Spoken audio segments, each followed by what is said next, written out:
Hello everyone. आज का हमारा टॉपिक है कास्टिक सोडा। कास्टिक सोडा का केमिकल नेम, केमिकल फॉर्मूला, इसकी प्रिपरेशन और यूजेस हमने आज पढ़ने हैं।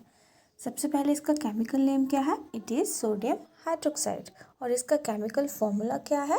NaOH। Na सोडियम के लिए लगा और OH फॉर हाइड्रोक्साइड। और फॉर्मूला कैसे निकालते हैं ये मैंने आपको अपनी प्रीवियस वीडियोज़ में समझाया है कि Na+ और OH नेगेटिव के जब मैग्नीट्यूड एक्सचेंज होंगे तो दोनों के बेस में 1 1 आ जाएगा और साइन हम नहीं लेते हैं तो अल्टीमेटली इसका फॉर्मूला क्या बनेगा? NaOH।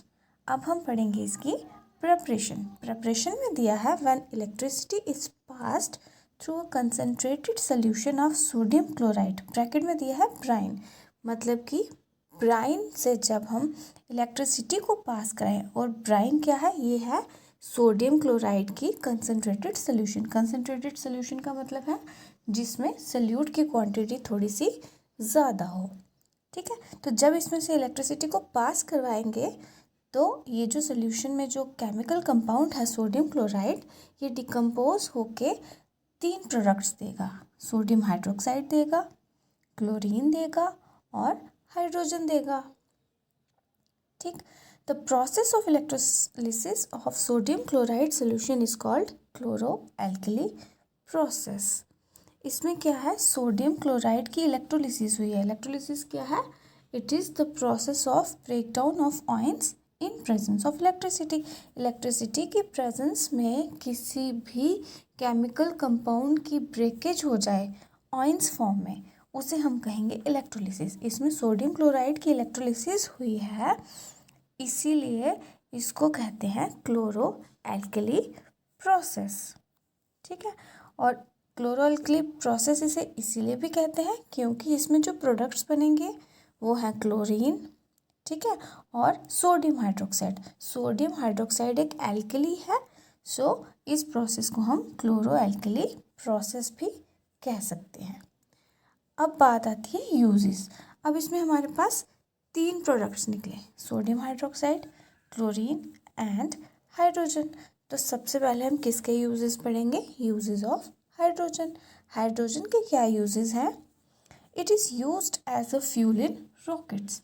हमने हाइड्रोजन और ऑक्सीजन फ्यूल सेल पढ़ा है, ठीक है, वहाँ पे इसके यूज़ है। और रॉकेट्स में भी एज अ ये फ्यूल यूज़ होता है। सेकेंड है, it is use to make ammonia for fertilizers. अब फर्टिलाइजर्स बनाने के लिए हमें अमोनिया की ज़रूरत पड़ती है और अमोनिया का केमिकल फॉर्मूला है NH3। तो अमोनिया बनाने के लिए भी हमें किसकी रिक्वायरमेंट है?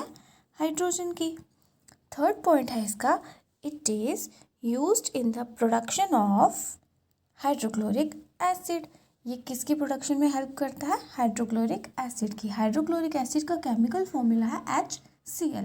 तो उसमें किस किस की ज़रूरत पड़ेगी? हाइड्रोजन की भी पड़ेगी और क्लोरीन की भी ज़रूरत पड़ेगी। इसके बाद आते हैं यूजेस ऑफ क्लोरीन। पहला यूज़ है क्लोरीन का, it is used in the production of bleaching powder and HCl। अभी हमने ऊपर पढ़ा कि HCl के प्रोडक्शन के लिए हाइड्रोजन चाहिए और साथ ही साथ हमें और क्या चाहिए? क्लोरीन भी। HCl क्या है? Hydrochloric acid. और साथ ही साथ क्लोरीन की ज़रूरत हमें कहाँ पे है? ब्लीचिंग पाउडर की प्रोडक्शन में। ब्लीचिंग पाउडर का केमिकल फॉर्मूला क्या है? Calcium oxychloride CaOCl2। तो वहाँ पर भी क्लोरीन का यूज़ हुआ, तो इसीलिए ब्लीचिंग पाउडर की प्रोडक्शन में भी क्लोरीन का यूज़ है। सेकेंड यूज इसका है, it is use to make pesticides, chloroform, paints, dyes etcetera. Pesticides वगैरह बनाने में, पेंट्स बनाने में, क्लोरोफॉर्म बनाने में, ठीक है, डाइज बनाने में, इस सब का क्लोरीन का यूज़ होता है। थर्ड यूज है, it is used in the manufacture of chlorofluorocarbons and also used in refrigerators. Refrigerators में भी और क्लोरोफ्लोरोकार्बन्स को बनाने में भी क्लोरीन का क्या है? यूज़ है। Now next comes uses of sodium hydroxide. अभी हमने प्रोडक्ट्स देखे ना क्या क्या बने, सोडियम हाइड्रोक्साइड, हाइड्रोजन और क्लोरीन। तो हाइड्रोजन और क्लोरीन के यूजेस हमने पढ़ लिए, अब हमने पढ़ने हैं सोडियम हाइड्रोक्साइड के यूजेस। सबसे पहला इसका यूज़ है, it is use for making soaps, detergents and paper.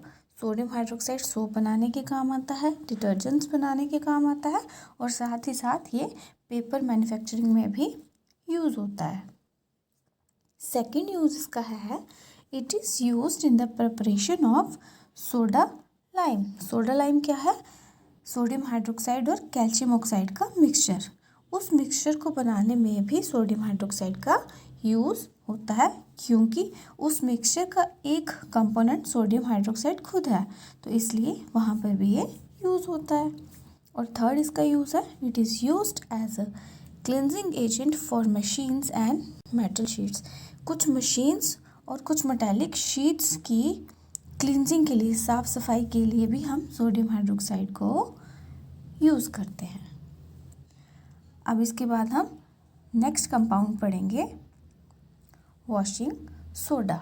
इसका भी हमें chemical name, chemical formula, preparation और प्रॉपर्टीज़ पढ़नी है। सबसे पहले वॉशिंग सोडा का केमिकल नेम क्या है? Sodium carbonate decahydrate. जनरली हम सोडियम कार्बोनेट ही बोलते हैं, बस डेकाहाइड्रेट इसलिए लगा है क्योंकि इसके साथ वाटर ऑफ क्रिस्टलाइजेशन है जिसके 10 मॉलिक्यूल्स। ये हमें क्लियर होगा इसके केमिकल फॉर्मूला को रीड करके। इसका केमिकल फॉर्मूला है Na2CO3 डॉट 10 टाइम्स वाटर। ये जो 10 टाइम्स वाटर लगा है ना, इस वाटर को बोलते हैं वाटर ऑफ क्रिस्टलाइजेशन। जब भी क्रिस्टल फॉर्मेशन होती है ना, कुछ क्रिस्टल्स के केस में, सब में नहीं होता है, कुछ क्रिस्टल्स के केस में जब क्रिस्टल्स की फॉर्मेशन होती है तो कुछ पानी के मॉलिक्यूल्स ना उसके साथ जुड़े हुए रह जाते हैं। उन वाटर मॉलिक्यूल्स को हम बोलते हैं वाटर ऑफ क्रिस्टलाइजेशन या फिर वाटर ऑफ हाइड्रेशन। तो जब सोडियम कार्बोनेट मैन्युफैक्चर होता है तो इसके साथ भी 10 मॉलिक्यूल्स वाटर के रहते हैं। तो ये जो वाटर के मॉलिक्यूल्स है these are water of crystallization, और ये 10 है इसलिए इसके लिए वर्ड यूज़ हुआ है डेका। ठीक है, तो अल्टीमेटली इसका कंप्लीट नेम क्या हुआ? Sodium carbonate decahydrate. But sometimes somewhere in books खाली सोडियम कार्बोनेट ही लिखा होगा, तो वो इतना ज़्यादा इशू नहीं है, क्योंकि जब हम इसको थोड़ा सा हीटअप करेंगे तो इसके धीरे धीरे जो वाटर मॉलिक्यूल्स हैं वो इवेपोरेट हो जाएंगे, तो अल्टीमेटली ये एनहाइड्रस सोडियम कार्बोनेट में कन्वर्ट हो जाएगा, इसलिए जनरली हम इसको सोडियम कार्बोनेट भी बोल सकते हैं। अब आती है इसकी प्रिपरेशन। इसको प्रिपेयर कैसे करेंगे? Washing soda is obtained by the recrystallization of sodium carbonate। Sodium carbonate जो है ना, एनहाइड्रस सोडियम कार्बोनेट, जिसके साथ कोई वाटर मॉलिक्यूल नहीं होता है, जब उसको हम दोबारा से क्रिस्टलाइज करते हैं, रिक्रिस्टलाइज का मतलब है दोबारा क्रिस्टलाइज करना है। और रिक्रिस्टलाइजेशन की ज़रूरत क्यों होती है? ताकि अगर कुछ इम्प्योरिटीज़ कंपाउंड में फंसी रह गई हों, उन इम्प्योरिटीज़ को रिमूव करने के लिए हम क्या करते हैं, लेबॉर्ट्रीज़ में इसकी रिक्रिस्टलाइजेशन करते हैं। रिक्रिस्टलाइजेशन में क्या किया जाता है? कंपाउंड लिया जाता है, थोड़ा सा उसमें वाटर मिक्स किया जाएगा, अच्छे से उसको स्टर किया जाएगा और लो हीट में उसको थोड़ा सा हीटअप भी किया जाता है, साथ साथ स्टरिंग की जाती है, हिलाया जाता है, और उसके बाद धीरे धीरे क्या किया जाता है, उसको फ़िल्टर आउट करने के बाद जो उसका वाटर है उसको इवेपोरेट करवाया जाता है। और वो इवेपोरेशन करवाने के बाद कुछ वाटर मॉलिक्यूल उसके साथ अटैच रह जाते हैं, जो वाटर ऑफ क्रिस्टलाइजेशन है। तो उसके बाद क्या बनेगा? Sodium carbonate decahydrate. ठीक है, sodium carbonate is recrystallized by dissolving in water. और इसकी रिक्रिस्टलाइजेशन कैसे हुई? जैसे मैंने अभी अभी बताया आपको, पानी में डिसॉल्व करने के बाद। अब हम पढ़ेंगे इसकी प्रॉपर्टीज़। प्रॉपर्टीज़ क्या है वॉशिंग सोडा की? It is white crystalline solid. ये वाइट कलर का क्रिस्टलाइन सॉलिड है। सेकेंड प्रॉपर्टी है it is soluble in water. ये पानी में इजीली डिसॉल्व हो जाता है। और इसकी थर्ड प्रॉपर्टी है the solution of washing soda in water is alkaline which turns red litmus to blue. ये जो सोल्यूशन है ना वॉशिंग सोडा की पानी में, जब हम इसको पानी में मिक्स करेंगे ना वॉशिंग सोडा को, that is alkaline solution, means basic solution बनती है। इसलिए जब उस सोल्यूशन को हम रेड लिटमस पेपर पर डालेंगे तो वो कन्वर्ट हो जाएगा ब्लू में। ये सब हमने पीएच में पढ़ा है ना, कि एसिड्स को जब हम ब्लू लिटमस में डालें तो वो रेड कलर का हो जाता है, और जब बेसिस को रेड लिटमस में डालें तो वो ब्लू हो जाते हैं, क्योंकि वॉशिंग सोडा की सोल्यूशन बेसिक इन नेचर है, एल्कलाइन इन नेचर है। तो इसीलिए जब इसको रेड लिटमस में डाला जाता है तो रेड लिटमस का कलर क्या कन्वर्ट हो जाएगा? ब्लू। अब इसके बाद हम पढ़ेंगे uses of washing soda. First use है वॉशिंग सोडा का, it is used in glass, soap and paper industries. Glass industry में, सोप इंडस्ट्री में और पेपर इंडस्ट्रीज़ में वॉशिंग सोडा का यूज़ होता है। सेकेंड यूज़ इसका है, it is use paints and textile industry. Paint industries में भी और टेक्सटाइल इंडस्ट्रीज़ में भी इनका यूज़ होता है वॉशिंग सोडा का। इसके बाद नेक्स्ट प्रॉपर्टी है, नेक्स्ट यूज़ है, third use of washing soda, it is used in the manufacture of borax compound. Borax हमने वो पढ़ा ना, बोरिक एसिड, बोरैक्स, तो वो जो बोरैक्स कंपाउंड है ना, उसको बनाने में भी इसका इस्तेमाल होता है। फोर्थ यूज़ है, it is used in laundry for washing clothes. कपड़े धोने में भी इसका इस्तेमाल होता है, क्योंकि वॉशिंग सोडा है, it is one of the ingredient of washing powder. It is used as a cleansing agent for domestic purposes. घरों में भी ये धोने के काम आता है, क्लिनजिंग पर्पजेज के लिए यूज़ होता है।